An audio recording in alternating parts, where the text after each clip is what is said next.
Good morning to everyone. I'm Glenda Crosling. I'm Professor and Dean of Quality Academic Enhancement at Sunway University, and it's my job to welcome you to this seminar, Mobilising Diversity to Achieve Academic Excellence. It's co-hosted by Sunway University and Jeffrey Cheer Institute on Southeast Asia. We're very pleased because we feel that this seminar has struck a note in the community, and we welcome today many people from Malaysian higher educations, institutions and organisations, and to our Sunway colleagues. We also welcome very much our eminent speakers, and we thank them very much for putting in effort to come along to talk to us today. Some of them have come quite a long way. Prof Marnie has come from Canberra in Australia, especially to speak to us. As you know, the topic of the seminar is diversity in higher education. And by diversity, we mean diversity of academic expectations and skill sets between school and higher education, in students' backgrounds and study expectations, and in what are relevant graduate outcomes. It can be seen as a controversial topic. Some people like to see higher education as it was in the past. Previously, in what is known as the elitist era of higher education, only a very small percentage of the population continued on to higher education. But the world has indeed changed. Today, nations need highly educated populations as they face the globalised, technological and interconnected world of the knowledge society. And Malaysia is no exception to this. In Malaysia, about 36% of the aged population now continues on to tertiary and higher education. This is actually a wonderful achievement, and there have been many approaches done to broaden participation in higher education. For example, the accreditation of prior experiential learning policy. And, worldwide, there are many people who believe that participation in higher education should be widened. Conferences are held on the topic as an example of the importance that is given to it. For instance, last October, Sunway University hosted the Global Access to Post-Secondary Education World Conference. It's important really because research shows that people who attend university have increased life chances. They're more likely to be healthier, live longer, to be more supportive of democracy, and able therefore to make strong contributions to their societies. And there is little doubt indeed that the student population is diverse in higher education, not only in Malaysia, but worldwide. We now have students from low socioeconomic backgrounds, those who are first in their family to attend, students with disabilities, rural backgrounds, women in non-traditional disciplines, and of course, large numbers of international students. They bring to their studies varying educational, cultural, economic and language backgrounds, including expectations of the nature of knowledge and its development. This, according to, as explained by Bourdieu, is cultural capital. But just admitting students from diverse backgrounds to higher education is not enough. And the notion of success needs to be allied with the notion of access. It's not fair to bring into higher education students who have less chance of being successful academically. And there's a lot of research that's being done that presents many ways that teaching, learning and curriculum approaches can be augmented to enhance students' learning. But at the same time, academic standards need to be maintained, and higher education needs to be rigorous and challenge students. Otherwise, it's not living up to its mission of developing students with higher order thinking skills. And it's here that the challenge lies for higher education institutions. Questions that arise are, how can higher education institutions be fair to students, regardless of their backgrounds and expectations, so that they have the same opportunity as others to succeed? Of course, all students must be committed to their studies and work hard. how can institutions recognise and value student diversity? And how can institutions harness the diversity to improve the system for all students and eventually for societies? These are some of the questions that will be explored in the seminar today. As you know from the flyer, we have 4 speakers, and the structure is that we will have 2 speakers before morning tea who will speak for 35 minutes, followed by 10-minute question and answer session. Then we'll have a tea break, followed by 2 more speakers. So we're moving generally from high school right through to graduate attributes in how we've put together the speakers. And in the tea break and the lunch break, we do hope that you take advantage of the opportunity to talk to others, to network, to share ideas about diversity. Our first speaker is Professor Ghauth, Jasmon, and he looks at the issue from the local Malaysian perspective. He discusses the Malaysian school system and the preparation of students for higher education. He discusses the causes of what he sees as a decline in the standards of the education system and remedial action that is required. We follow this with our second speaker, who is Professor Marnie Hughes-Warrington, who discusses approaches taken towards admissions at the Australian National University in Australia. It's a very highly ranked university, top 20 in the world and top university in Australia. And Professor Marnie will be looking at an inclusive way of determining entrance to the university, and which recognises the importance of diversity. Then we'll have our morning tea, and following morning tea, our next speaker represents the Australian High Commission in Malaysia, Ms. Karen Welsh. Australia and Malaysia have bilateral links, and education is a very important one. Australia has a long history of grappling with student diversity, and Ms. Welsh in her presentation explains that major challenges remain and how universities are taking innovative approaches to combine access with success. And our final speaker, as we complete the journey from students entering university from school to students exiting university, is our own Vice-Chancellor of Sunway University, Professor Graeme Wilkinson. He points out that countries' participation in higher education, the rates of participation, are correlated with national income levels. So widening participation is very important for developing countries. At the same time, there are implications for what are seen as appropriate graduate attributes to enhance students' life chances and their contribution when they finish their studies. So that's an overview of the program today. And without further ado, we'll move on to introducing our first speaker, who is Prof. Ghauth Jasmon. Tan Sri Professor Ghauth Jasmon is well known for his effectiveness in managing both private and public university. He built the Multimedia University from a start-up in 1996 into a comprehensive university with more than 20,000 students in 2007. He transformed the University of Malaya to enable it to move from the global rank of 246 in 2007 to 150 in 2012. He's a board member of Sunway University, Senior Fellow Jeffrey Chair Institute on Southeast Asia, Research Professor Sunway University, former Vice-Chancellor of University of Malaya and founder President of Multimedia University. So without further ado, we'll pass over to Prof. Jasmon. Thank you.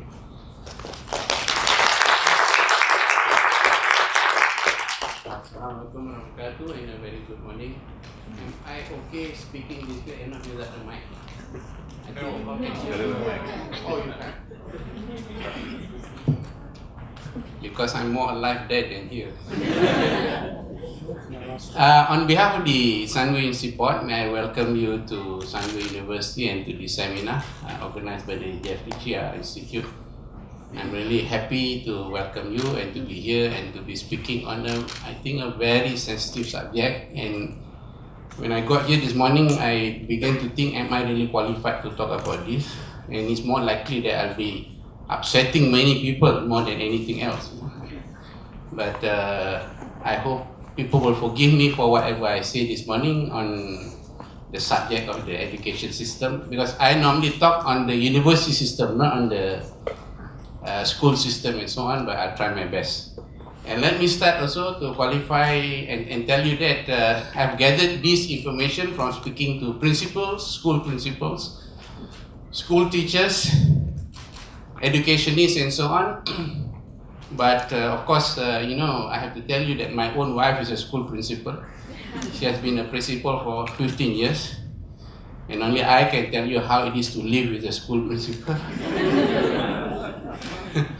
I have a saying, which I tell everybody this. When I was the vice chancellor, I say in the university there's a vice chancellor, but at home there's only a school principal. And that is correct. But I must say that I admire my wife a lot. I'm not living with her because she's looking after the school down south in Malacca. I'm here at the University of Malaya.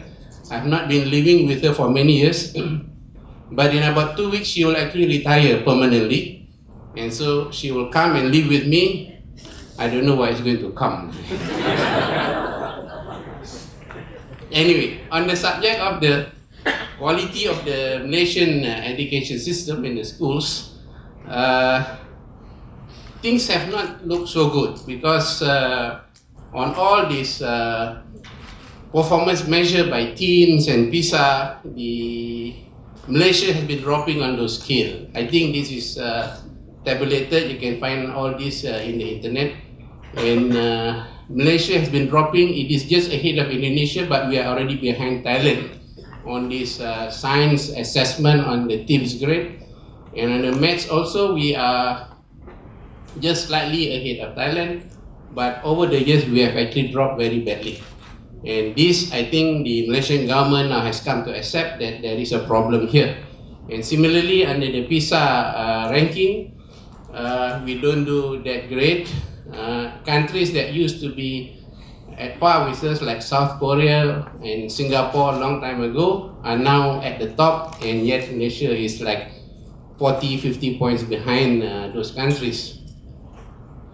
And if we look at the PISA rating, actually Malaysia's score in all the aspect of science, maths, reading and so on is actually below the OECD average. So actually there is a quality issue to be addressed by Malaysia. And yet, if you look at the spending of the Malaysian government on education, we are actually among those countries on a per capita basis, which is actually we put in a lot of money for education, for the schools and so on. And the education budget is the #1 budget in this country, actually. And yet, we are dropping. And I got some of these slides about graduate unemployment, and this is conducted by a private party, which is jobstreet.com. Of course, when it is conducted by the Ministry of Education, Higher Education, things are slightly different, but I think we pay serious attention to these slides more than. Okay, so if you look at it for undergraduate unemployment, 51% in terms of employability comes from the public, of the unemployment figures, 51% from public universities and 34% from private. So actually, the private universities has done well, contrary to what some may want to think, that actually the public university is doing well, but actually the private university is doing well.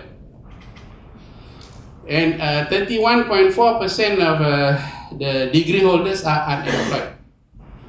So these are not very good figures. And of course, from the arts and social science, 43.4%. Whereas the sciences and the business and so on are doing much better. So the arts and social science is an issue there. And if we look at the survey done by jobstreet.com, They attribute the unemployability to a few things. Number one is the poor command of the English language, poor communication skills, and also the attitude issues. Language is a very sensitive issue. Language is a very thorny issue in this country, and it is not so easy to actually sort out this issue, but I will touch on the subject of the teaching of English later on in my slides. And Job Street recommends that if you want to be more employable, you have to improve your proficiency in English, and you must have more work experience. And certainly many university programs now must have industrial training and so on. Again, all these are available in the internet, but this is a good summary on the reason for the graduate unemployment. And in addition to that, jobstreet.com recommends graduates to improve on their hard skills and soft skills, and this is as given in the slides there. And before I come to the Malaysian education system, I picked two countries, one in the west and one in the east, as models of because these two countries are rated as among the top in the world, in the top 5 in the world. And Korea, I think, is number 2 in the world now. And it is interesting when you compare between the education system in South Korea and in Finland. The next one will be Finland in the west. The approach is different, yet they are top in the world. And in Korea, the bottom line about the education system is to make students to work hard and real hard.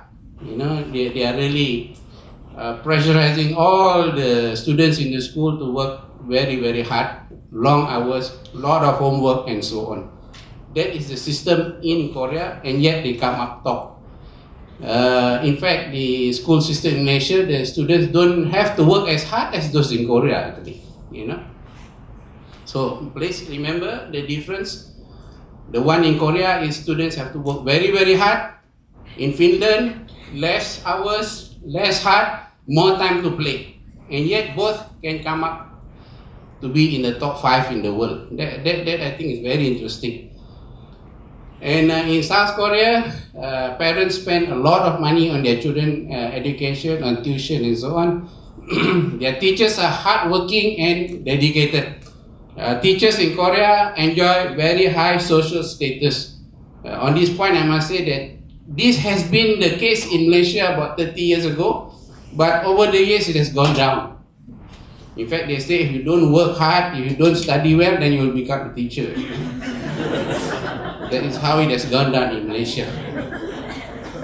But I remember my father was a teacher, and he was a revered person in the village where he was teaching, you know. So I'm not so sure what is the profession in Malaysia that people look up now. You know? I'm sure not the politician anymore. I wonder what is it.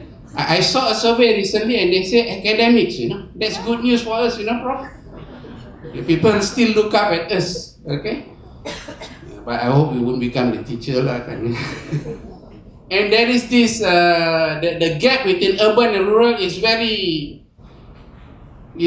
close, you know, in Korea, because the Korean government actually spends a lot of money on the rural schools to give them facilities and so on, as good as the urban schools.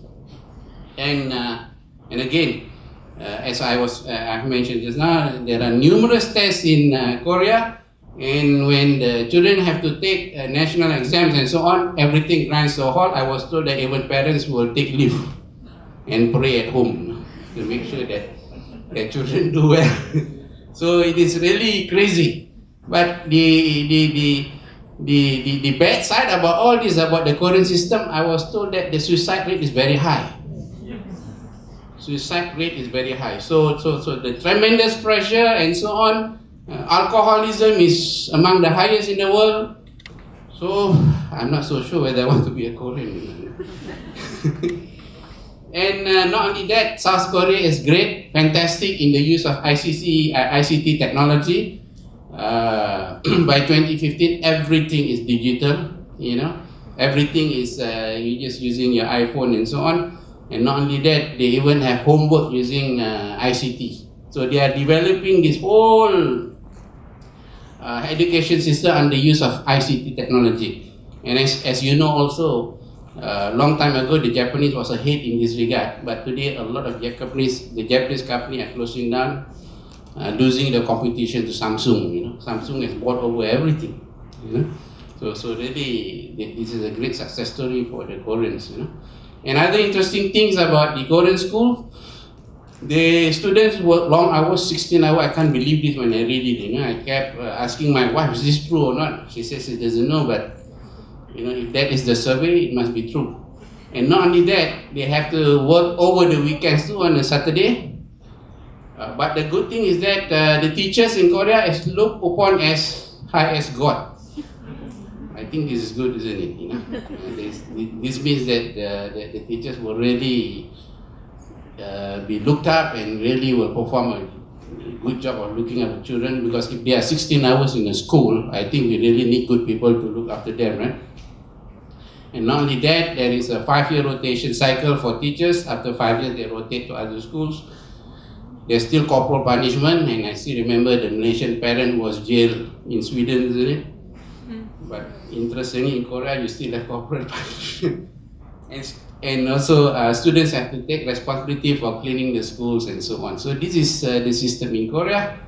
And now if we go to Finland, it's the opposite. Things are much more relaxed, but from the literature that I read, they have to, the teaching is more on requiring the student to do a lot of thinking, smart learning and so on. Of course, they also rely heavily on ICT technology and so on.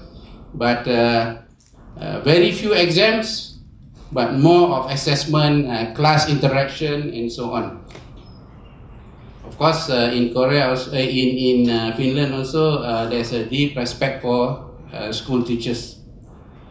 And primary and secondary teachers must have a master's degree. That's incredible.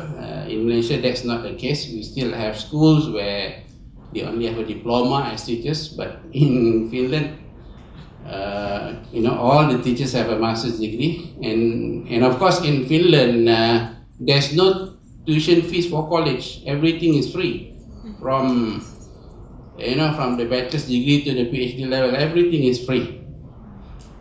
Teaching, of course, is a respected profession in Finland. A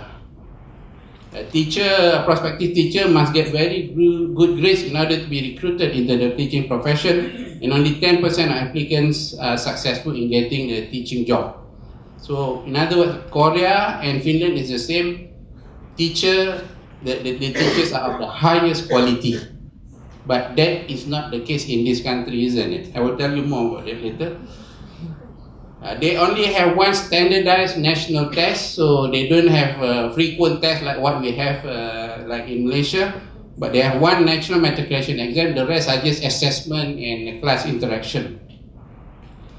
And very nice slide, more time for the children to be children, to enjoy their life and to grow in the natural way. And of course, the teaching profession in Finland is revered, and only the best gets into it. Now, the Malaysian education blueprint was introduced 2013, and this is in response to this very poor performance of the Malaysian children in the PISA and the TIM score. And this is, of course, again in internet. I've read it. It's a long document. I think it is an extremely beautiful document. It has got all the answers, actually. In fact, I don't have to give the talk today when I look at it. You know. It's all covered there. But the issue is whether we will be able to implement those or not. That's really the issue. You know, whatever you think of things there are in Korea or in Finland, it is in this document. It is really a great document, let me tell you, and if you have time, please surf the internet. It has what is called the 11 shifts, in other what they really want to transform. Whatever there is in the current school system, primary and secondary, and what they want as a product of the system. And you can imagine all the good things there. because I only have 35 minutes, so I cannot go into detail of this. So this is the 11 shifts. And it is phased out over 13 years. We are already to the second or the third year now. And it is a real task. But I will point out you in a minute where the problems are. These are some of the things that I believe would be the challenges to implementing that document just now. Okay, I've listed out some of these issues, which is the quality of teachers, lack autonomy, management lack of autonomy, gap between the races, failure to deliver value for money, poor implementation of policies and plans, gap between rural and urban schools, so school curriculum not globally up to date, more parenting and less thinking, and dependency on teachers and tuition.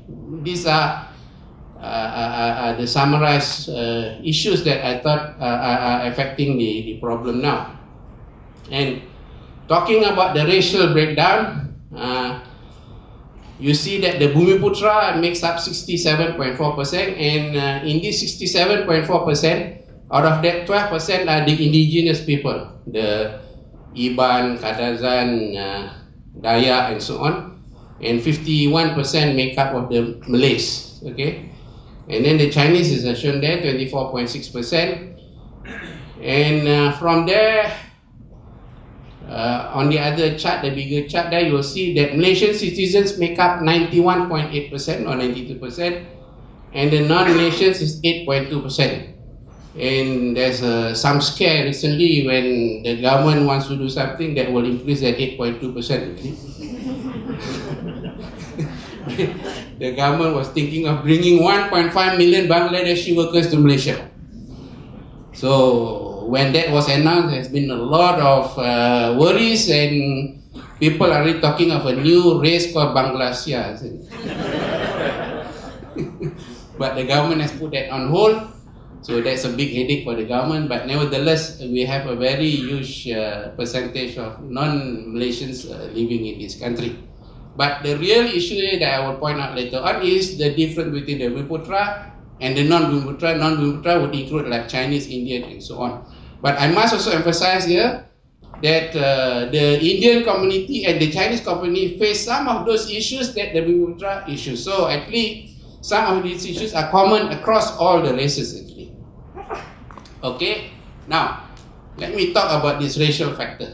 Again, I must say this is a sensitive issue, but I debated this issue with some people over the weekend. I think this is key to what we want to discuss today. And they would go across spectrum like professional fields, business, economy, education, politics, global networking. Why is it after so many years of the new economic policy by the government, why when billions have been spent on the Bumiputra, yet we still see this big gap in this country? Why generally the Malays are lacking behind, the Bumiputra are lacking behind the non-Bumiputra? For example, currently in Malaysia there are more engineers, more doctors, more lawyers, more accountants, more non-Bumiputra than the Bumiputra. Why is that? After so many years being pumped into helping the Bumiputra. Of course, I think the Malaysians here will love to debate with me on this issue. In business itself, I think the Chinese is holding something like 70 to 75% of the economy, whereas the Malays who make up 60% is only holding perhaps 10% of the economy. You know, again, despite all the money that have been spent in education, is the same thing. It is interesting. You get this convocation book, you know, of all the universities in Malaysia and see how many of them will get first class honors, and you'll find that the Chinese will make up almost all those getting first class honors, you know, and who is at the bottom end is the Malays, for example, you know. Again, why? And of course, in the case of politics, it's the reverse. The Malays are dominant politically, okay, but of course, currently we have some political issues in this country, right? I think you're all well aware of this. I'm also those who are also dragged into commenting a lot in Facebook and so on. Because sometimes you have the urge to say something, not only the politicians, but you have a contribution to make. And those are in politics, but also in global networking. Because since leaving the university, I've been involved in business, and I say, my God, the Chinese, for example, is so globally networked. Whereas the Malays we are very limited in our networking, And I mean, I wouldn't be ashamed to admit here that actually it's very difficult for the Malays to grow in business and so on without working with the Chinese, because the Chinese have all the network globally, And my colleague here, Vincent Wong, is one such person. I mean, I run the Malaysia Innovation Hub. He's the CEO, I'm the chairman, and I can see how he runs everywhere in the world. He can contact just about anybody that he wants to, But when I say I was a vice chancellor for many years, but I don't have as much contact as him, And he was only a lawyer. So this is the power of the Chinese networking. I'm trying to promote you today. Okay, so there are differences between the races in these fields. And then the attitude on education. Look, as far as the Chinese is concerned, education is everything. They will invest all their money to giving their children good education. There's no doubt about it. But for the Malays, it's not necessarily like that. A lot of the Malays will be thinking, if my son will want to study overseas or to the local university, the government must give the scholarship. This is how the thinking is, the attitude. On the language issue, this is very sensitive because we have very strong, powerful groups who say we must make sure that the Malay language is the supreme language in this country. We must develop the language further. English is second. English is not as important as the Malay language. And this group is very, very powerful. Even the Prime Minister is scared of them, you know that? So if one thing the Prime Minister, you see, the Prime Minister is not scared of anything, right? Except the language fighters. He is very worried about it. And I'm worried also. Please, can you please not put this video in the internet? I hope I won't make a slip. Now, in science and maths, there was this program introduced by Dr. Mahathir, that hard-headed Prime Minister. The Australian Prime Minister called him what? Recalcitrant or something. He introduced, it was incredible how he was able to implement maths and science in English when he was Prime Minister. That shows how powerful Dr. Mahathir was. But now he's no more the Prime Minister. It has been reversed. Why? The language fighters came back and demand that this is to be reversed, Okay, now entrepreneurship. The Malays are it's not really good in entrepreneurship. I still remember when I was young, my mother would be telling me, hey, when you work hard, you study, get a degree, then work for the government. Don't ever think of doing business because you will go bankrupt. This is how I was advised since I was young, but luckily I didn't listen to my mother. That was the only thing I didn't listen to. Okay? So again, there's a big gap in the entrepreneurial spirit and so on. Communication and soft skills. Not all Chinese are good in English, but generally they are a lot more capable in, and of course also Indian, they are much more proficient in English generally compared to the Malays. And of course the government subsidy issue, this new economic policies, basically the government trying to help the Bumiputera by giving them a lot of subsidies and so on. But unfortunately, the Malays are still lagging behind. This is the fact of the matter. I think everybody knows. Am I correct? I'm asking the Malaysians here. Yes. That's the state of affairs today. Now, I want to go back to the school. 10 minutes, okay. Quality of teachers. I think if the government really wants to achieve the aspiration of the Malaysian education blueprint, teachers is number one that we must tackle. The problem of the teachers. My God, my wife, whenever I meet her over the weekend, she'll be talking about her problem in school, and among the problem is the teachers.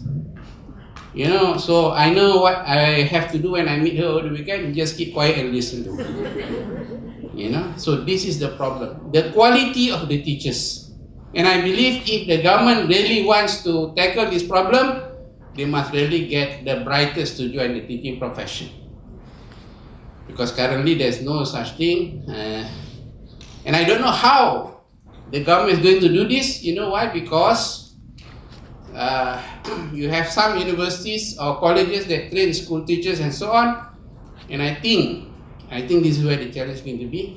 If the government is trying to impose such thing as a national qualifying exam for people to become teachers, that will be a very tough challenge for the government. I don't know whether the government can do it or not, because the political pressure will be head on with the government, you know. So it's not easy. There are a few universities which are producing teachers, right? You have UPSI, and then you have a few colleges that train teachers, and these are mainly Bumiputra who are trained in this university or colleges and so on. And if you try to impose on a national exam and where only 10% will get through, boy, I wonder whether the government will survive or not. So, but I'm saying this just to indicate to you the kind of challenge the government will have if they want to improve on the quality of the teachers, right? Now, on this aspect, let me tell you one very interesting experience. When I was the president of Multimedia University, I get some foreign students who come to me and complain about the English teachers. And I think there were about 20 of them in the university. I don't believe it, because these teachers all have university degrees, you know, like TESOL and so on. How can they be? So after so much pressure from the students, I said, okay, let's do a test for all the teachers. So I appointed a professor in English from another university to conduct essay tests to these teachers that I have in Multimedia University. They were very angry, of course. They say, I have a degree, why should I go through a test and so on? But I forced them. So I was in a way like Dr. Mahathir, you know, just put them. I made them do the test, and believe it or not, in the first round, after they go through this test, only 30% pass. These are teachers who has got a bachelor in TESOL or whatever, who has been trained and so on, and only 30% pass. And this is the English exam. And of course, those who didn't pass came to me and said, this is not fair, they are given very little time to prepare and so on.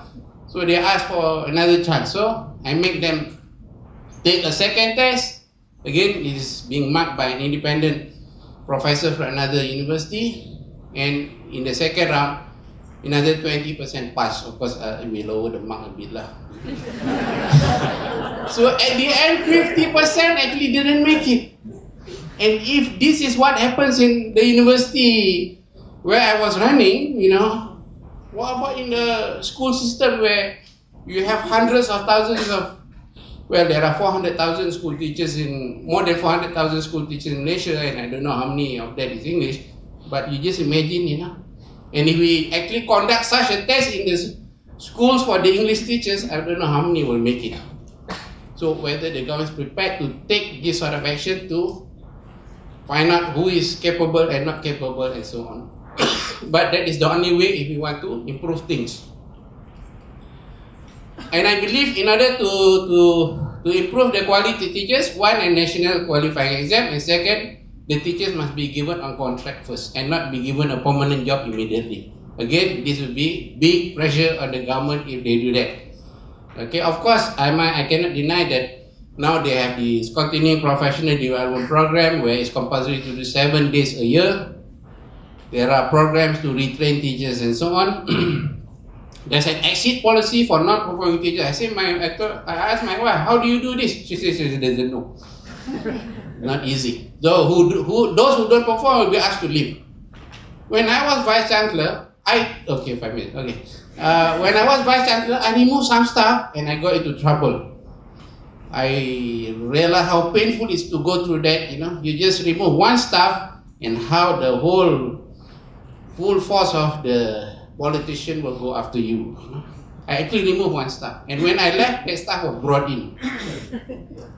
So that is the kind of challenge that the government will have, So I'm just telling you some of these terrible challenges that will come if you try to bring quality into the system, but that's the state of affairs. The lack of autonomy in the school, this is very, very true. My wife has always been telling me, so also her friends who say how they wish that they can actually select the teachers. In all cases, teachers are sent to the school, that's it. You don't have a choice. Okay? And she also, like all the other principals that I know, they wish how they can have some control over the budget, but everything has been programmed, And of course, the power to hire and fire staff if possible. But again, the school system is highly regulated in Malaysia, The implementation problem. Again, I have mentioned about how to achieve the targets of the Malaysian education blueprint. The political culture. Even though I think the authorities may want the public to think that there's no interference and so on, but there is interference. When I was BC, there was interference, I wouldn't specifically say what that is, but we are sometimes told, please do this. Even though we are supposed to have autonomy, right, in the university. So again, the schools are not really autonomous. And when politics come into this whole thing, sometimes it's very difficult because you really can't go for the best decision anymore. Alright?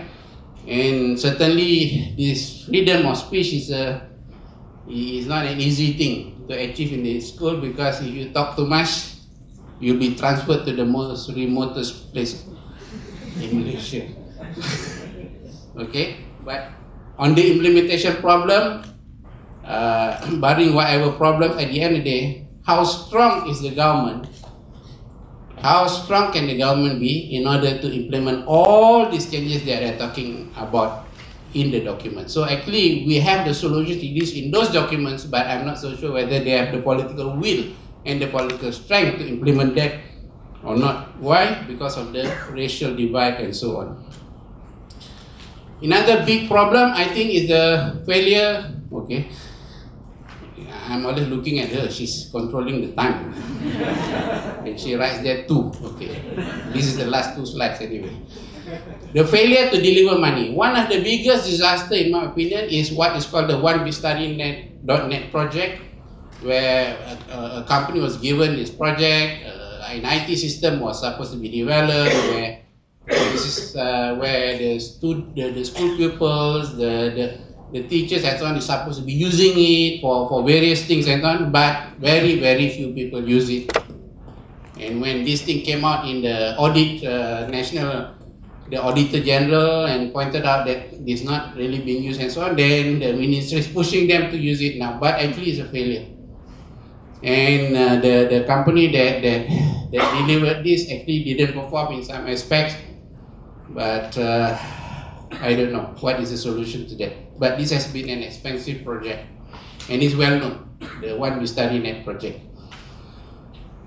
Huge budget for education, but very poor outcome. We are even higher than Korea in terms of per capita income, but on a per capita basis, but what we get is PISA and team score going down, So again, I think this is the issue about the schools, the teachers and so on. The ICT capability, many schools don't have computers, or computers that don't work. Contracts were given to some contractors to deliver, but they were usable for 1 month, and after that it cannot be used anymore. And it just remains in the room.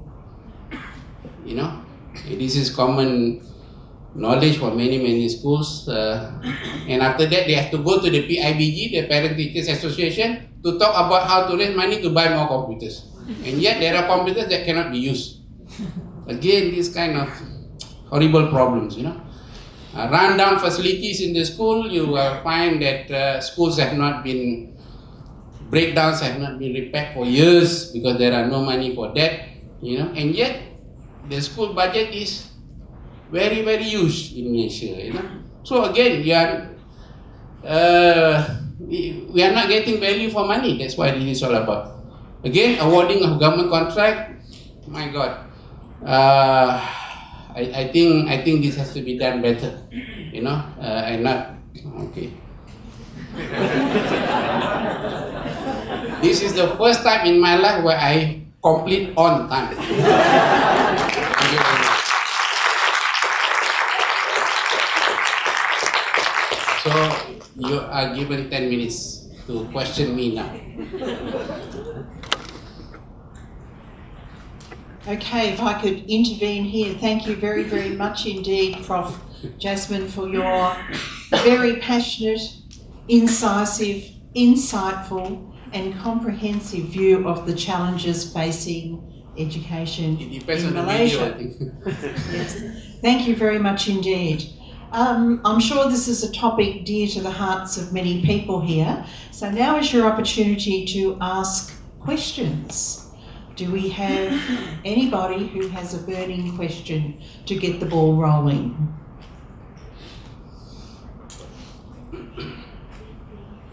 Don't be shy. Yes, please.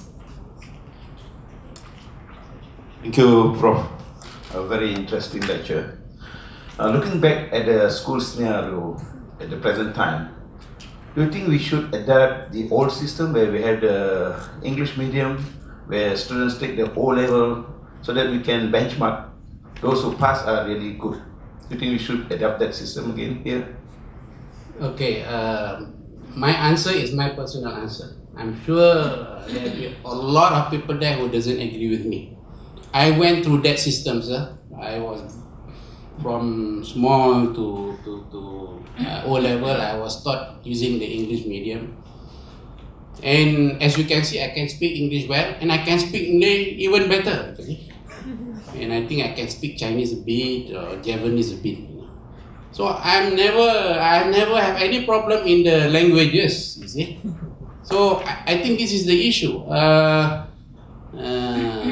I become educated through the English system and so on. So if you ask me personally, because in Malaysia you have the Chinese schools, you have the Tamil schools, you have the Malay schools and so on, I think personally we should allow if there are schools that want to teach everything in English too. But again, the Malay language being the national language, you must make sure you take steps to make sure that the English language is taught well, and the pupils who come up from that school can speak the English and the Malay language equally well. I think that's my personal opinion, because I went through that and I'm not less loyal to this country. Many people have been telling me, hey, let's migrate to Australia. I said, no. I want to be in Malaysia, I want to die in Malaysia, but of course I don't mind sending my children to Australia.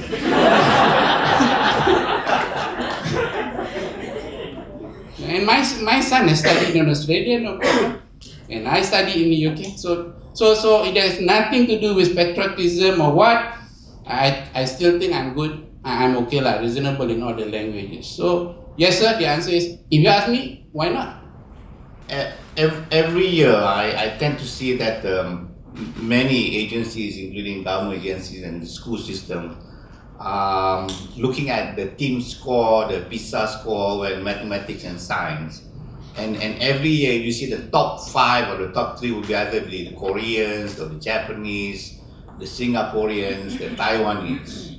But you seldom see United States or even the European countries even in the top 5, So I always ask some of these cases, if they are not in the top 10 in the PISA scores or the team scores, how come the innovations, the creativity is coming from their country and not from Korea? Yeah, we have Samsung, that's it. But the rest of the creativity, the innovations does not come from the top 5 of the team score or the PISA. Something doesn't jive.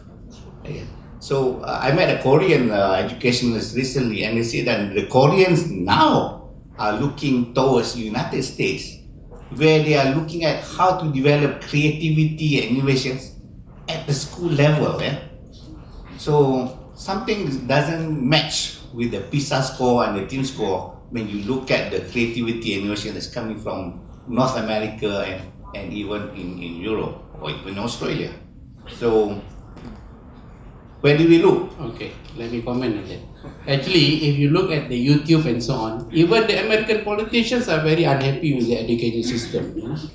They believe that the quality is deteriorated, and they believe that more money and so on should be put into it because generally if the quality of the students in the schools can be pushed up, they say you can achieve an increase in value of your GDP by so many percent. I don't remember the figure because the quality of the education and so on has a direct impact on the economy actually. So in other words, if all the Americans are brilliant, I think there's no chance for anybody, isn't it? You know. But of course, why they are still leading? Because the American system is such that there is a band of them who are brilliant, who are entrepreneurial, and so on. You know. But America must remember, the East is, the Australian Prime Minister said this is the era of the East, isn't it? The century of Asia or something like that. You know. So the Chinese are working very hard. The Koreans are working very hard. The Koreans are even working harder than the Japanese. So the country with 1.5 billion people is working very hard. And I don't know when, but it won't be long from now when China will be the biggest economy in the world. And yes, the Chinese system, the people, the scientists are not so innovative, but they are becoming more innovative. So currently, US is still leading in technology and so on, but you can imagine how the Chinese are working and so on. So they will lead one day. I think this is a fact on the matter which cannot be denied. China will become the biggest economy, I think, in about 10 years or something like that. The universities, the equivalent of Cambridge, Oxford, MIT, Harvard will be in China in, 10, 15 years maybe. So it is a rat race. It is all about global competition, and the East is really rising. You know. I think that's my response. Thank you. Do we have any more questions? Yes, sir. Can the Malaysian educational blueprint be realistically implemented, or is it too ambitious? Okay. First of all, I think we have to get all these political issues sorted out first. Because I'm getting blurred. When the dust has settled, when the political issues have been settled, then we can seriously address that. And I personally think that we are going through an era where it is teaching everybody about our current status, about the reality of this country and so on. And hopefully when we come out of the storm, we are a better nation, then we can address the blueprint better. But as I say, the blueprint is actually excellent. It has a lot of the answers to current problems, but you need a strong government, a strong political will to get it done. You know, and that would be my answer. So to answer you, sir, whether realistic can be implemented or not, depends on what happens in the next, 1 month, 2 years, 3 years. I don't know. I cannot predict that one. I'm not a politician, right? Okay, so please don't say I'm political. What? No, I'm a pure academic, and that is what I am. Thank you. We have time for one more short question. Would anybody like to ask the final question? Yes, looks like somebody up there. Sir, how is this possible to rectify the situation of political intervention in education system? Actually, I have a feeling that the way forward in regards to this must be waking up and educating the larger masses, which is the Bumiputra. I think the Bumiputra community has to learn that at the end of the day, it is not about patriotism. It is all about using your rationale in judging issues and so on, and we have to be more open on that, But the reality is, at the moment, You have some Bumiputra who are very well educated in the cities and so on, but you have a huge number which are still deep inside the jungle, you know. The Iban, the Kadazan and so on. They don't have handphones. So they are not aware of all these issues. The only thing is that they have to be loyal to the government and they get everything. This is what they are told. No? But the truth is, I think, for change to happen politically and so on, I think the whole spectrum of the citizens of this country must have access to information, must understand the issues and use their logic to evaluate. But otherwise, I think it would be a case of political patriotism and so on, because they have no access to information. I mean, I see the Facebook every half an hour, see? But if you go to those deep inside there, they may not even have a handphone, you know, and no internet access and so on. So you see this gap. So this is really the fundamental issue today in the country. Thank you very much indeed. Can you join me, please?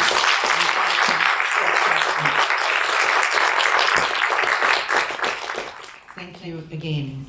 Before our morning tea break, we have another speaker, and I would like to introduce to you Professor Marnie Hughes-Warrington. Marnie is Deputy Vice-Chancellor Academic at the Australian National University in Australia. Her presentation is entitled From Numbers to Persons, Re-envisioning, it's very hard to say, student admission. To give you some background on Prof Marnie, Professor Hughes-Warrington's key aim is to make ANU a world leader in education innovation, including strengthening local and global connections in curriculum and education commercialisation. She is an active researcher with 6 books and 18 million Australian dollars in grants in her name. She was a key driver with the head of philanthropy in developing the Tuckwell program and has a particular interest in providing support for outstanding students and citizens from any background to reach their full potential.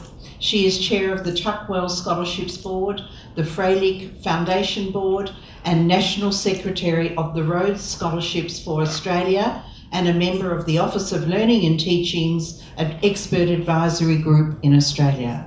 So please pass over to Professor Marnie. Thank you very much, Glenda. I actually want to say thank you very much to Sunway University, and particularly Professor Graeme Wilkinson for the invitation, and also to the Geoffrey Chi Institute, who have done so much to support education in this area.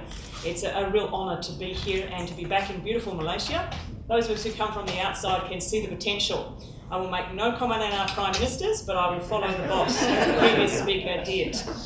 This is a story about how something big was needed to encourage change. To give you some background on my university, we have 23,000 students, 2,500 PhD students, 9,000 undergraduate students. Karen will talk about the demand-driven system in Australia. Our numbers of undergraduates have doubled since 2007. So this has been a big success story for us. We are 70 years old. We have 5 Nobel Prizes to our name. We are 19th in the world for QS rankings and 32 in the world for graduate employability. Our graduate employability is as good for our arts and social science students as it is for our science students. In fact, it is slightly better than for our science students. So we have much to celebrate, but we also have a lot to learn. And I want to talk to you about some of the struggles that we've had to make sure that diversity is very much on the top of our agenda. I'm very interested in diversity for the whole institution. I've done a lot of work to encourage more women to participate in senior positions at ANU, for academic appointments. But today I want to talk about student admissions, because if we don't make good decisions there, then we will not find the right professors later on. This is where it all begins. So this is about a big change that we've been trying to embrace, and hopefully I will learn something from you as well as you learn something from me. A little background on Australian education. Australia is made up of states and territories, just as many nations of the world have states and territories, and as is basically the case, they do not always agree with one another on what should be taught, who should be in charge, and when it should be taught. And for those of you who are interested, I am from the little island down the bottom called Tasmania, and we are in charge of the big island on top. But unfortunately, the big island does not understand this very much. We work very hard to help the big island understand who's in charge. In 2009, the Australian government and the universities decided we had a problem because there is no university entrance test in Australia. There is no standard achievement test, there is no GAT, there is no exam as you would find in Korea or in Japan. So there was no way of assessing students from different states and territories to go to the universities. The assumption was that you would go to the university in your local area. Now at ANU, 55% of our students do not come from the ACT, that little white bit in the middle of the map there. They come from all around Australia. So we had a big problem trying to find students from all over Australia when they're all being taught different subjects with different names, with different rankings, and it was difficult for us to make an assessment of how good they were against one another. So in 2009, there was the introduction of what is called the Australian Tertiary Admissions Rank, or ATAR, and this is a percentile ranking. So it takes all the students' results of the subjects and ranks them in a percentile rank. Okay, it's like any other percentile rank. You have a big curve in the middle, you have very few students at the top, and you have some students down the bottom. The ranking is from what we call below 30 to 99.95. Every year there are parents who wish to sue the universities because their child did not get 100. And we have to explain there is no 100 in the percentile ranking, only 99.95, which means your child is in 0.05 top students in Australia. That is as high as it goes. It is Australia-wide, although the calculations for the ATAR differs from state to state. It's not perfect, but it is a good predictor of university performance. So there's a graph below there to show the higher your ATAR, the more likely you are to complete a university degree. If you have an ATAR of 95 to 99.95, you are 94% likely to complete your degree. The lower your ATAR, the less likely you are to complete your degree. So if you get an ATAR of about 50, you are only 50% likely to complete a university subject. So it's a pretty good predictor of completion. And the important thing is that in the system where students can gain access to universities, do a bachelor degree, and get access to what we call an income contingent loan. So you go to university, you take a loan with the government, and you pay back that tuition money when you are earning above a certain amount. It's called an income contingent loan. Then there is a pretty good chance that if you get a good result, then you will complete, you'll get the job, and you'll pay back the money. And ANU is very proud. The man that thought of the income contingent loans is a professor of economics at ANU. So we see this as a big social change for Australia, one that we are very, very proud of. But of course, this is great. It allows us to deal with hundreds of thousands of students every single year with a small number of admission staff. But it comes with a big but, and here are the buts. One, it does not tell you, a ranking does not tell you what subjects the student has done. It does not tell you in Australia whether the student has not done mathematics. In some states you can get the senior secondary certificate with no mathematics. In one state you can do it without English. Yeah? So you're complaining about teaching of English. English is our medium. You can get senior secondary certificate in Australia without English. Okay, so it's one state like this. It does not tell you what the student has experienced during the senior secondary studies. They may have had some very serious issues and challenges for their family at that time, and the percentile ranking does not tell you those things. And most importantly, the percentile ranking has not improved the number of students attending and completing university from very low income backgrounds. So there is this graph here, low SES students. This is not great. There's been a tiny improvement, although the number of people going to university has expanded dramatically. The number of students from low income backgrounds has not expanded as dramatically. So it sounds like that we in Malaysia have some issues in common, and we have much to learn from one another. And although we can be very proud of the number of students now going to Australia, universities getting degrees, completing, and that is good for productivity, unless all citizens are accessing university and getting a degree, we have not done our job. That is for two reasons. The first is ethically, it is not right to help some people and not to help others. So our belief is that all children should be given access to the best quality education. And if you're at a great university, then you have double the obligation to make sure that students come to your university. So ethically, it is not right to not help students. The second reason is ANU has done very well in research and in innovation. We have spin-off companies, we think of new ideas all the time, and we know that to be successful in innovation and in business and creativity, as the Prof talked about, diversity is the key. The more diverse the group of students and staff we have, the more likely we will be competitive and that we will be good in innovation, in research. So we know that not just morally we have to do the right thing, if from a hard-headed financial point of view, if we want the economy to do well, we have to invest in diversity. We think this is critical. And that diversity is multiple kinds of diversity. Low-income students, women doing STEM subjects, doing science and maths, boys doing arts and social science, people from different cultural backgrounds coming to the university and participating and ensuring that we are innovative in what we do. Okay, so there are some of the buts. Now, how does ANU fare in this wonderful demand-driven system where people can go to university, get a bachelor's degree, complete it, get the income contingent loan? We have done extremely well from this. The demand for our university has gone through the roof. Okay, if we look at the ATAR for ANU, from 2011 to 2014, look, we've gone from 93.7 to 97.2. This is the median ATAR of our first year students. Okay, so 50% of our students are in the top 3.5% of all students nationally. Okay, that's gone up by nearly 5. I checked back to 2000, our median ATAR was 80. We have gone from 80 to 97.2 in this time. So the demand has gone up unbelievably dramatically. The students that are coming to ANU are the best of the best academically. The fastest growth group for my university is top 1%. We have more 99 students than any other university in Australia. And they are wonderful to teach. They argue with everything. They are very smart. They negotiate their assessment. We have a policy that allows the students to negotiate their assessment with the staff in the first 2 weeks of assessment. Could you imagine what this is like for you? The students come and say, I'm sorry, your learning outcomes are out of date. Your assessment task is too easy. Your readings are not up to date. Please could you make this harder?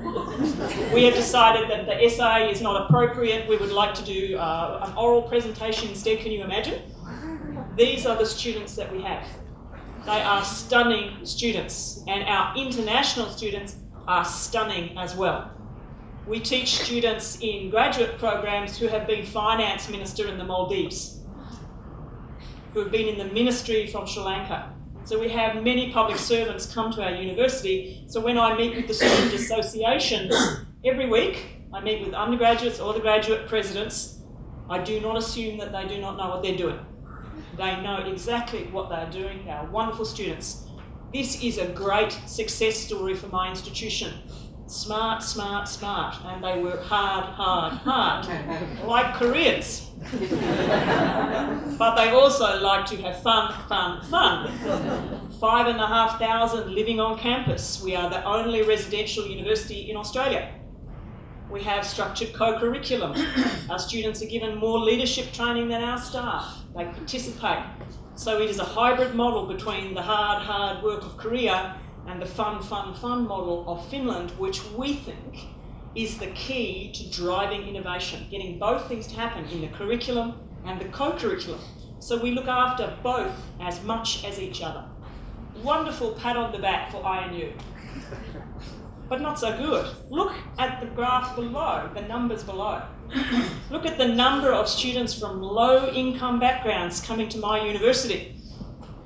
In 2010, we had 337 of 2,500 students commencing. 337 were from low-income backgrounds. Now in 2014, 327. So the number of students has expanded, but the number of students from low-income backgrounds has declined, proportional. So we can pat ourselves on the back and say how fabulous we are, what a great work ethic, how much fun we have, but we are not doing the right thing by students from low-income backgrounds, okay? And arguably too, we need to do more work to get women into STEM, men into arts and social sciences. So what did we do? Well, something big happened to help us. We had been scratching our head. What do we do? How do we change this? What encouragement could we find in ourselves to change the situation? So something big did happen to us.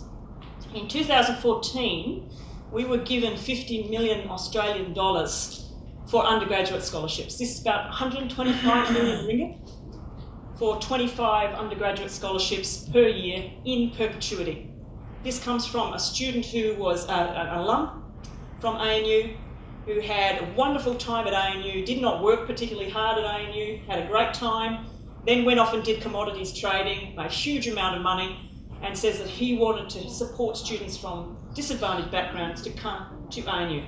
So we were given $50 million to do this. Now let me tell you that you do not need to have 125 million ringgit to change. You don't need it. But it is very encouraging to think that we were given this gift to encourage us to do something that we wanted to do anyway. So the Tuckles did not tell us that we needed to change. We knew we wanted to change, and this was the right opportunity for us to do so. So we wanted to go out there with a clear message. Our students are smart, smart, smart, but the tertiary rank is not the measure of a person, because there is a correlation between your tertiary rank and your income. The higher your tertiary rank, the more likely you are to come from a high income background, the more likely you are to go to a private school. So the higher we were going, the more non-diverse we were. We were segmenting in a very competitive market, but we were losing some of the diversity, and we needed to say that the rank itself could not be enough. Our standard will not change. We still have extremely high standards, but we would begin to look for something more. We wanted to encourage people to believe that the things they did outside of the classroom, like Finland, were just as important as their academic achievement. No compromise on the academic achievement, but we would begin to look to see what students had done outside the classroom, because we wanted to see what skills they had. The skills that employers look for: communication skills, soft skills, participation, friendliness, ability to have fun, being balanced, all of the things that employers like as well. We would start to look for this. And thirdly, we would begin to look more carefully for the things that people had to overcome in order to get the rank that they got. Okay? Sometimes sickness, sometimes family struggles, sometimes very volatile family situations. These things we needed to take into account. Okay? So we took all of these things and designed a system where we thought we would be looking for 25 students a year. Three stages. We asked the students to write very short question and answer about what they study, what they do outside of the classroom, what they do inside. Then through to a second stage where we asked some brain-bending questions, very unusual questions with no right answer, no wrong answer, and then 6 individual interviews and 3 group interviews. So it's easier to get a job at Google than it is to get this scholarship at ANU, okay? So we thought, we will write this system and we will get 100 applications for this. Well, we got 749 applications last year for 25 scholarships. Okay. Students from around Australia said to us, you know what, this is right. It should not just be the academic results. You should break down the rank and look what subjects I've been doing. Yes, here are all the things I've been doing outside of the classroom, and yes, my family have had some struggles. We then broke that down and said, okay, 749, we will make an offer to ANU to every student, just about every student that's applied for this scholarship, because they have told us something really important about themselves, and we've got to know them along the way. So we started to think that the scholarships that we were giving out could be part of an admissions process. When we shortlisted people, we could begin to see that the students we were dealing with were just totally exceptional. So we went through and we gathered up all of our undergraduate scholarships and not only gave the 25 Tuckle scholarships, but we gave away 150 other scholarships to the students who got the best rankings. Okay? What we were discovering along the way was all the scholarships we had sitting in the cupboard that were sometimes not being filled, we could pull out as one integrated admissions and scholarships application process, one process for all students across Australia to know who's the best, who needs the most support. The kind of students that we choose, okay, they are not all low income students. About a quarter of them are very high income students. We made a decision early on that if we make this an equity scholarship, that we will miss out on the students from the very high income backgrounds, but the low income students need to meet, to connect with, to go into business.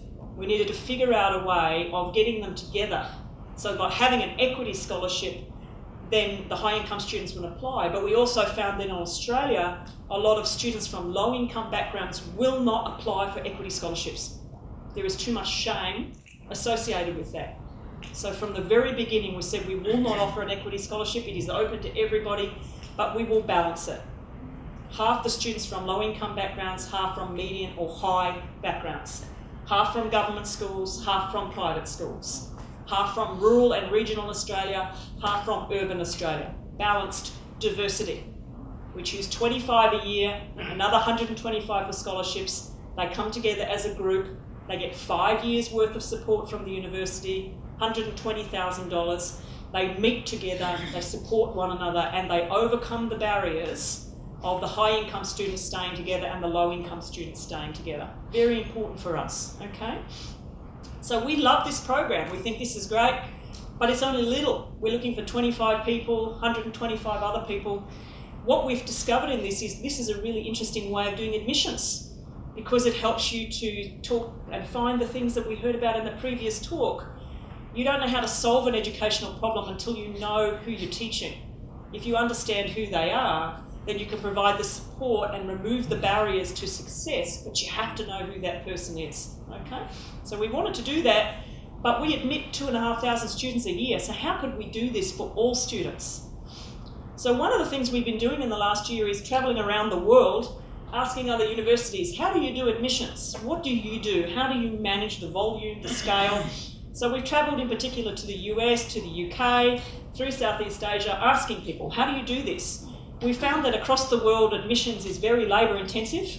It involves a lot of people reading manually documents, particularly in the US. I asked Harvard, they read 37,000 applications a year. They have a team of 70 people that they employ around the clock to read applications. Same at MIT, same at Stanford. Berkeley, 85,000 students apply. They offer 12,000. Again, they have a team of up to 200 people reading manually applications. I don't understand why you would do that in an era of technology and innovation, why you would have so many people reading manually the applications. I also am not sure that reading manually the applications helps with diversity, because there are sometimes the prejudices or the biases that mean that some students will stand out as very attractive and other students will be ignored. So we have learnt very much that admissions globally has a long way to go to use the best of information technology to overcome some of the biases, but also to manage the volume. The second thing we discovered is that there's a lot of university systems that involve personal statements and interviews. There's no clear information to the students applying about how they will be judged in the interview, what people are looking for, and what the personal statement, what a good one looks like. There are examples out there, but unless you have what Prof Glenda called the cultural capital, unless you know what the university is looking for, then you will not succeed. And the lower your income background, the more difficult it is to know what the university is looking for. So there can be some challenges there with a system of having what we call very subjective elements where the students do not know how to succeed, okay? Now, universities like Oxford have been very good. They're now getting more and more information. These are the questions in the interviews. This is how to do this. But it is struggling just as much as we are with trying to get more diversity in, okay? The third thing I think we discovered, which is critical, is that university admissions is very infrequently, very rarely tied to financial aid decisions. It's often a separate process. You apply to go to the university, and then if you are lucky, there might be a chance for you to apply for a scholarship or to get the financial support. Countries differ in whether they have an integrated system of considering financial aid. From our point of view, the two things have to be integrated. Because it's no good finding a very brilliant student in a rural or regional school, or the best student in the school, if they can't get the financial support to come to the university. Those two things need to be done upfront and quickly, so that the student feels that they have the permission to move. That is really, really critical. And finally, there's often very little, if you look at university websites, very little information on how to succeed. Universities are more or less open about this, and I understand why, because some universities with 37,000 applications for 2,000 places, it's so competitive that there is a temptation not to tell people what you're looking for because you don't want to be sued. Okay, you're trying to avoid all of the issues. So we get this, but the problem is that the less you tell people, the more people apply, and the less understanding they have of whether they will be competitive or not. Okay, so pulling these things together, and then I add one more point before going on. These were all things we discovered. The last thing we found, which I think is very interesting, is it's not just the financial barriers for low-income students to go to university, there are the personal barriers as well. So we discovered that if your parents have not gone to university and you're from a rural area, you might find it extremely challenging to relocate to university because nobody in your town can tell you what this is like. This is so different for you and your family, you will not have any idea, and you will be less likely to do that, or you might go to a very good local university, but that local university may not have as good employability outcomes for you. You don't know that you have the freedom to move. So one thing we discovered in the scholarships process was that the parents were critical. This is unusual in Australia. Normally we don't like to talk about parents, but in the US people talk about parents all the time because they have to pay the fees. So in the US, universities engage parents and say, here's how to take the loan, here's how to support your children. We didn't want to have that discussion with our parents. We wanted to talk about taking them on the journey as well. So in the scholarship application process, we last year decided that we would go around Australia and hold a sequence of information sessions in the capital cities, but also the little cities. So we did 14 last year, and we went to places in Tasmania through to the middle of Australia, and we took students with us, and we took parents. And we got the student to talk about what it's like to go to university, and we got the parent to talk about what it's like to go to university. And we've just done this again last week, and so it's wonderful to have parents who do not have a university degree stand up and talk about how important it is to support children in their aspirations, and that sometimes your children's aspirations will be far bigger than you know about or are comfortable about. So last week, a mother last week talked in far north Queensland with us, right up in Townsville, and she was crying the whole time she was talking to say that her daughter was so smart and she did not know what to do to best support her daughter. That her daughter all the way through primary school, high school, so smart, so many certificates, so many prizes, and yet her mother had never had the chance to go to university. The father had never had the chance to go to university. And she said she felt like she would fail her child all the time because she did not know how to best help her. We realised that we needed to engage the parents very early on to help them to feel they were not failing their children, but supporting them. So now that when we award the scholarships at ANU, we not only bring the students up to ANU to celebrate their achievement, we actually invite their parents now. All the parents come, they see the university, and we have special ceremony for the parents. And the parents think this is the best thing ever, because they get the permission then to brag about their children. But also for some parents who have never had a degree, this is the chance for them to learn and to be proud of themselves as well as their children. So it's not the financial barriers alone that are a barrier to diversity. There's also a barrier in self-belief and experience, and we have to break this down. This is critical, okay? So we're using all of this to re-gear. We're using academic merits, we're using achievements beyond classroom, what students do outside the classroom, and we look at equity for determining who comes to ANU. At the moment, 15% of our students are admitted to the university this way. Our intent is that within 5 years, all of our undergraduates will be admitted to university, to ANU, in this way.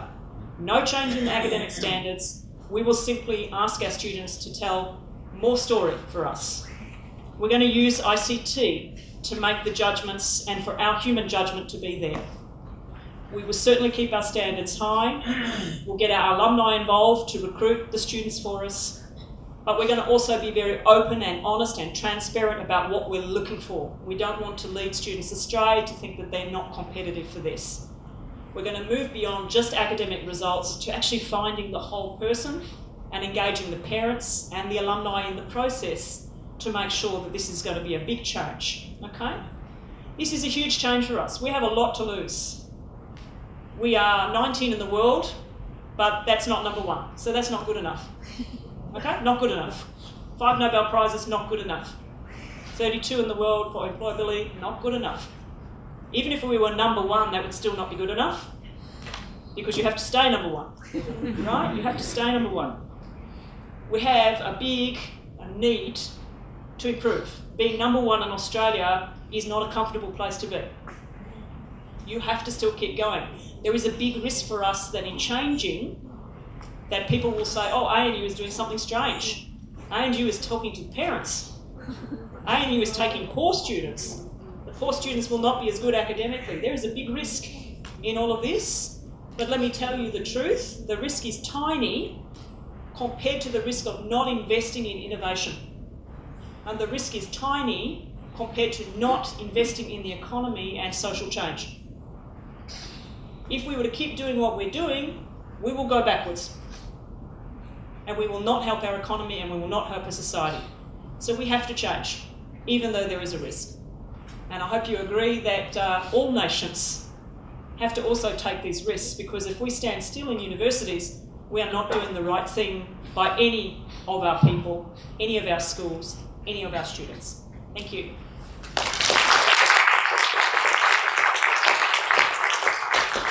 Thank you very, very much indeed, Prof. Marnie. Again, another very passionate presentation about a highly innovative and a fair approach. In fact, it's a stunning approach and an enactment of equity in higher education. Thank you very much indeed. Now we have 10 minutes for questions. Do we have anybody to go first? Who would? Is ATAR score normally distributed in Australia? Normally, sorry? Normally distributed. Yes, it is a normalised distribution, yes. So for ANU, what is the mean ATAR score? So the median is 97. What is the mean?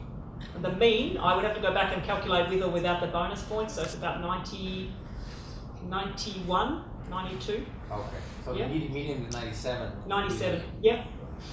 Yep. Professor Marnie, is it implicit in your presentation and all the efforts that you and ANU are doing to increase diversity is that if you don't put in all the efforts and insist upon diversity, the natural tendency is towards homogeneity. And this idea that for tertiary education, and I think also for secondary and primary education, excessive homogeneity is not the right education.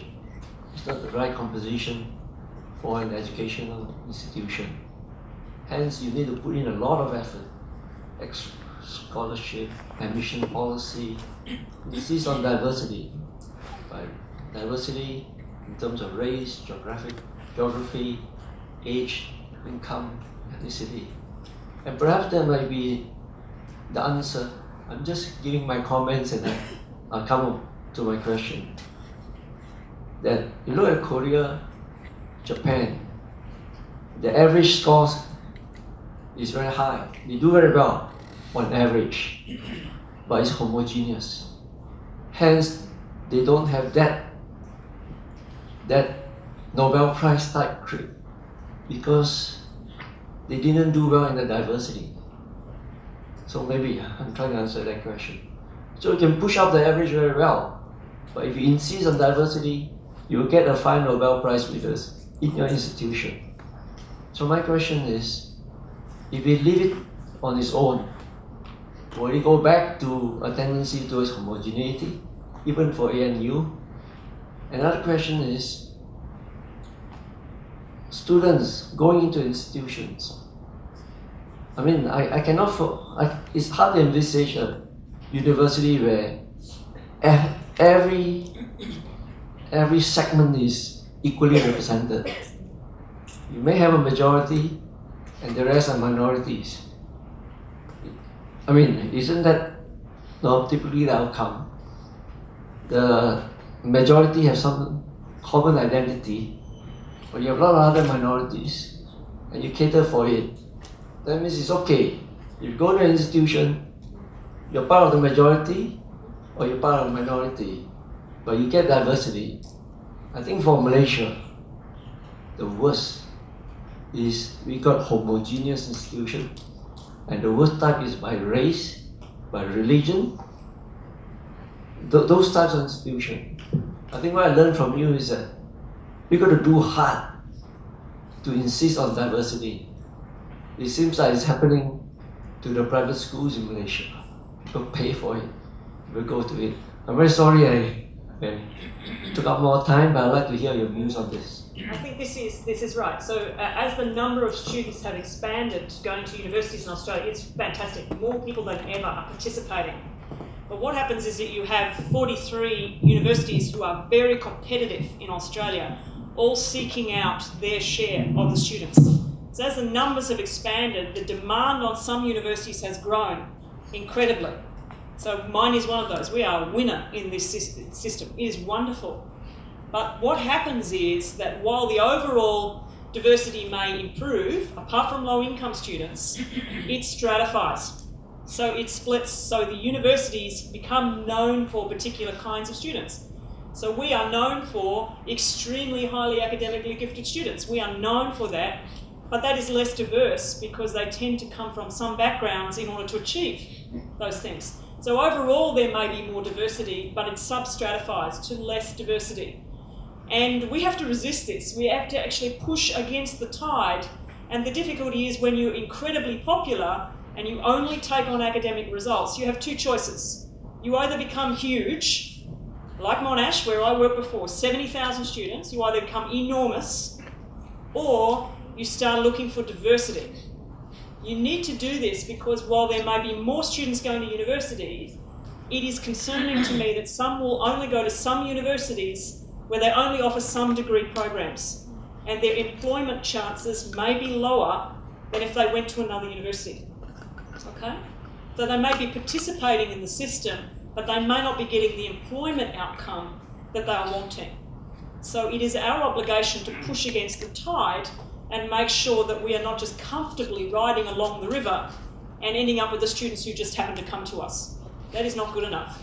We have to push against the tide, because I think that for business success, innovation success, unless that diversity is there, we will not succeed. We will not succeed. We have 2 women Deputy Vice-Chancellors at ANU, and we say over and over again, if you think we are going to succeed in academic or in business, and there are no women around the table, we will not succeed. Those women need to be at the senior table and the junior table. If there are no low-income students at the table, we will not succeed. So it is like pushing against a very strong current in a river, and you have to control what you can control without becoming enormous. Our trick is to begin to just change the way we do admissions to make sure it is fairer and more diverse than it has been before. But you've described it well. It can become homogeneous unless you do something about it. Be very active about it. Yeah. Thank you. You referred to the admissions process in some universities as being very laborious. Yep. Time-consuming, and that you were going to use ICT. Is that something you can speak about now? Yep. And Yep. information, or are you still in the process? We're still working through it. So I've just had a great question there about the manual processes. So typically there would be admissions teams of 50 to 70 people who read the applications around the clock, pretty much, and some universities hire retired professors I met one university who is very good on technology. I said, you should be using technology to use algorithms to sort. And they said, unfortunately, all the retired professors for many years have been paid to do this job in summer. If we were to tell them they have no job, we'll have a riot on our hands. So I will not name the university, but they are pretty much stuck where they are. We're using a mixture of algorithms. So we have some short question and answer questions, and we sort the students not only by their academic success, we sub-rank them. So who is the highest ranking female government rural student? Who is the highest ranking Indigenous male private school student? So we use the algorithms to sub-rank the students to try and force the diversity. And the algorithms are very important. In the first year, we didn't use algorithms, and it was very interesting. We were looking at all the applicants, and all the panel kept saying, oh, the women are not very good, they're not very strong. And I thought, this is crazy, these young women are unbelievable, they're amazing, but oh God, they're not very good. What a pity the best young women didn't apply. The next year we put in place the sub-ranking algorithms to identify a separate ranking list for women, separate ranking list for men. Surprise, surprise, that year. The women are so good. They are unbelievable. They're so talented. So from that point now, we have sub-ranked, and we've said that has meant that young women are given a better chance. That doesn't mean that we don't admit the best possible students to the university, but we do use sub-ranking to determine who gets the scholarships. We say, if you get the academic score, you will come. It doesn't matter, your gender, your religion, your school, it doesn't matter. But if you want the financial support at ANU, we will sub-rank and we will look. So we found that by using the algorithms, we were able to turn over some very subjective opinions about these students are just not very good. Yeah? So it's very straightforward. We in fact got some students to design the algorithms for us because they're smart and they're always looking for things to do. But we use the human judgment when the students are on the borderline, or we get 6 people to read an application and the scores are divergent. We use human judgment to make a decision. But we use the human judgment in the high value area, not in the mass processing area. So it's a hybrid of the two systems, mass volume, but using human judgment to make sure that we are being equally fair to different groups. Yeah. Thank you. We have time for one more question before morning tea. Okay, so I have a couple of questions here. I hope it's okay. Of course. All right. The first one, we have observed the great initiative from NNU to have more students from low-income groups, but this is particularly in Australia. So my question is, how does this fare like in the global viewpoint? Because I'm sure there are many students who would also like to have the chance to go to ANU, not only in Australia, and we have also here in Malaysia many students who aspire to join ANU. And so the question is, how does ANU itself promote the intake of students from outside of Australia? Okay, and then my second question is, with all of this great diversity, I would also like to know that how has this diversity changed the learning and education process in ANU? Yep. Thank you. So good, great first question. I love your question. The simple answer is that within 5 years we expect the international undergraduate admissions to be the same. So for too long, the international admissions and domestic admissions have been two separate things. My sense is from travelling around the world that international students would also like to tell their story in terms of the co-curriculum, in terms of the equity indicators as well. That is critical for us. So our assumption is that when we change across, that all students will be given the chance to tell the story, which we think is actually really, really important for us, because we don't know that it's been as fair for international students. They have done all these great achievements and we don't always listen. At the same time, we've challenged the presidents. We are a member of IARU. It's a group with Yale and Stanford, Oxford, Cambridge. We have challenged the presidents and said, we have a scholarship scheme for domestic students. We challenge you to have a scholarship scheme for students from the poorest nations on earth. We need to work together to actually identify and to select these students, because at this time, there is not a coordinated action globally to identify students from the poorest backgrounds to do this. So the good news for you is that although it's not here, we will intend to go down that pathway. Now I'm just trying to remember the second part of your question again.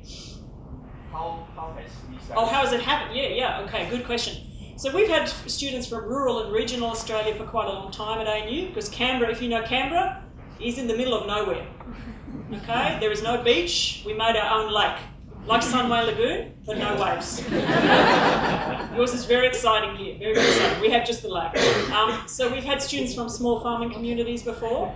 Look, it is too early in for me to comment on that, but the truth is that the success is that students from the very low income backgrounds have not dropped out. Our completion rate is 93%, it is the best in Australia. It has not changed. So that's the first sign of success, is the students to graduate. And then we hope that they will get as good jobs as our other students. Then we will be tested, but it will be 5 to 10 years from now that I will see. The problem is you can't show people what the outcome will be now. They have to take some trust and believe that this is the right thing to do, but I'm prepared to stand by that, and we will be judged 10 years from now to see if we've done the right thing. Thank you very much indeed, and thank you to both our speakers.